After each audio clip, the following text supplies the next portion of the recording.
Sports Desk Prince Zakir Vlog. Football ইতিহাসের সেরা খেলোয়াড় নিয়ে আলোচনা কিংবা বিতর্ক সেটি অনেক পুরনো। ইতিহাসের সেরা ফুটবলারের মধ্যে বর্তমানে প্রতিনিধিত্ব করছেন লিওনেল মেসি আর ক্রিস্টিয়ানো রোনালদো।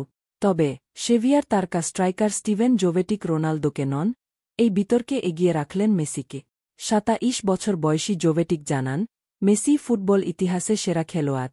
সেভিয়ার এই তারকার মতে মেসি সেরা। অন্য কোনো ফুটবলার তার জায়গায় বসতে পারবে না।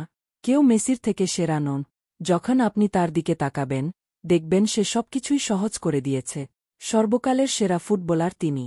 ৫ বার ব্যালন ডি অর জিতেছেন মেসি, তার থেকে বেশি এই পুরস্কার পাননি কেউ। রোনালদো গত বছরের বর্ষসেরা ফুটবলার হয়ে চতুর্থবার এমন পুরস্কার পান। এ মৌসুমেও দুর্দান্ত খেলা চালিয়ে যাচ্ছেন মেসি। লা লিগার চলমান মৌসুমে ২০ ম্যাচে করেছেন সর্বোচ্চ ১৯ গোল। ২১ ম্যাচে ১৮ গোল করে দ্বিতীয় স্থানে মেসির বার্সা সতীর্থ লুইস সুয়ারেজ। ১৮ ম্যাচে ১৫ গোল করে ৩ নম্বরে অবস্থান করছেন রোনালদো।